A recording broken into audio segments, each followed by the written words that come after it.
Danny Ainge was there. Danny Ainge, you know, so, yeah, but I would have loved to talk to Bird. All right, so wrap this up. Where do you put yourself on the all-time Celtic list? How do you see yourself? I think I could be in the top 5.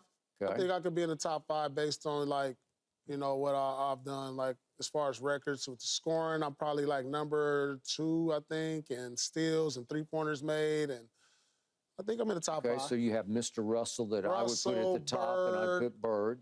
And then I think Paul Pierce is a candidate to be third on that list. Who would be third? I don't know. You know, you got, like, Havlicek. I mean, you don't have to be modest. You got Dave Cowens. You got Kuzi. Man, stop, you know, so. Stop all that, I think Paul Pierce would rank 3. I'll be up there. Well, you just mentioned dudes that bounce the ball like this. Like, come on, man. Stop. All right, up next. Stop all that, I think Paul Pierce would rank 3. I'll be up there. Well, You just mentioned dudes that bounce the ball like this. Like, come on, man. Stop. all right, up next. Kuzi, Havlicek, Cowens, and all of the other greats that came before them. Keyshawn Johnson is dumb as rocks when it comes to basketball, fam. When it comes to football, I give him a little credit. No, I give him a lot of credit. Give him a lot of credit. He knows what he's talking about. But when he starts talking basketball, fam, it's beyond cringe. I literally want to go through the TV and smack him upside his head.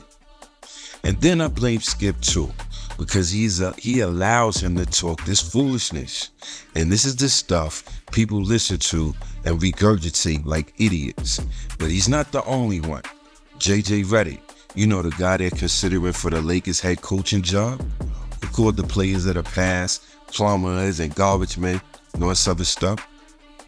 Complete idiots. Good luck with that, fam. Paul Pierce, you need some of this smoke too. You ain't defend your past NBA brothers who have paved the way for you, and you know better. So you definitely get a clown strike for that one. When the slander of past players started, my brother, a true basketball mind, he pointed out something to me, fam, which I didn't think of.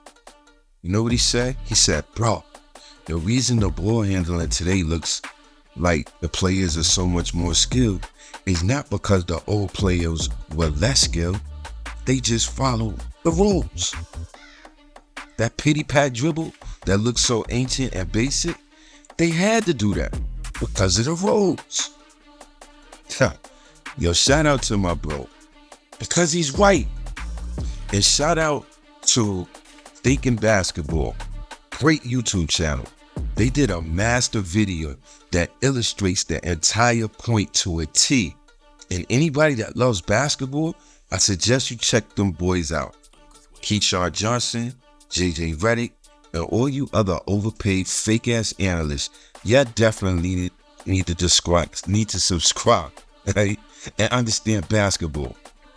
Check this out. Take a listen to this 2-minute clip of this video that will clearly prove to you that these dudes are disrespectful to the game and how they disseminate things about the game that's pure garbage. Enforcement of rules has morphed in a way that makes life easier for the offense. Take something as basic as dribbling. We probably take it for granted today, but ball handling rules were more strictly enforced in the earlier days of the league, which made it impossible to dribble the way most players do now. Originally, they were supposed to dribble with their hand on top of the ball, and they couldn't let the ball sit up and rest in their palm, which slowed down or paused the dribble.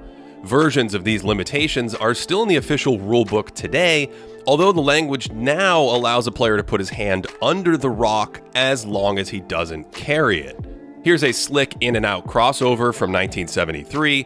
Notice the right hand facing down, and then the left hand comes under the ball on the last dribble, and that's a carrying violation. Here's another carry from 1978, where Julius Erving seems to just fumble the ball, but those were stricter times. Since pausing and cupping the ball is easier, players have been pushing the boundaries for decades. Here, the hand is just slightly on the side of the ball with a minor wrist turn, and Irving gets away with a similar technique, turning the ball from its side before detonating on some redhead. By the 80s, this slight cupping and rotating of the wrist was no longer called a violation. That meant the hand could sneak lower and even under the ball occasionally for better control, which meant that players could sometimes carry it without a whistle, in this case pushing the ball mid-flight to execute the crossover. By the end of the 80s, the best dribblers were able to get underneath and turn the ball like this for maximum control, and so normal dribbling in the 90s involved more of this turning and controlling of the ball, sometimes even cupping it. With the hand underneath it, players could pause the dribble a little more. Chauncey Billups actually scoops the ball upwards after restarting his dribble, then pauses it on the hesitation before carrying it across his body with the crossover, which would have been a whistle in prior eras. Some additional cupping and pushing has been normalized in recent years, and now most players dribble with their hand underneath the ball to turn it and control it, and those plays are becoming more common without being called for a violation. So we've gone from this to this in about half a century without the actual rules really changing. Many of these dribbles are in violation of the rulebook, but in effect, they're legal today because the whistle is never blown. Wow. That statement, the statement that stood out to me the most is they're legal today because the whistle is never blown. Yaka. You understand? For the slow mofos in the back that don't get it, I'm going to say it again. They're legal today because the whistle is never blown. See, this is why you have to be careful of these media bozos. And you got to beware of the people that they're debating with too, because they allowed them to do it. They allowed them to get away with it. It's like if a cop sees another cop breaking the law, you're supposed to turn your colleague in, period. Otherwise, you are complicit in the crime, yes? Rachel Nichols disrespected Jordan's era on Undisputed a few days ago, but tried to act like she wasn't in the same breath. Again, Skip let her get away with it. But they all do it. It ain't just him. Stephen A. Smith, Chris Broussard. It's a whole bunch of them. You know what I'm saying? They let people that they put on these fake debates, but they don't fact check them. They don't really go at them. It's crazy. Yo, check out my video about Rachel Nichols and Jordan. I'm gonna put it up on the end screen at the end of this video so you could go right to it. The thing is, before you start anointing guys as the best in history and putting down the past players, know your history first, man. Understand the nuances and the context of it all. You see? They spit out these false narratives like it's a Lil Wayne verse and it becomes fact. The reality is, if your favorite player played in that era, guess what, fam? They would have looked just like the clips we watched. Facts. Because of what? The rules. Nah, gang. Y'all gotta do better than that. That's facts. Fam, you know the vibes. Get in those comments and turn up. I want to know, do you think it's fair or unfair to make fun of past players because of the rules they had to follow?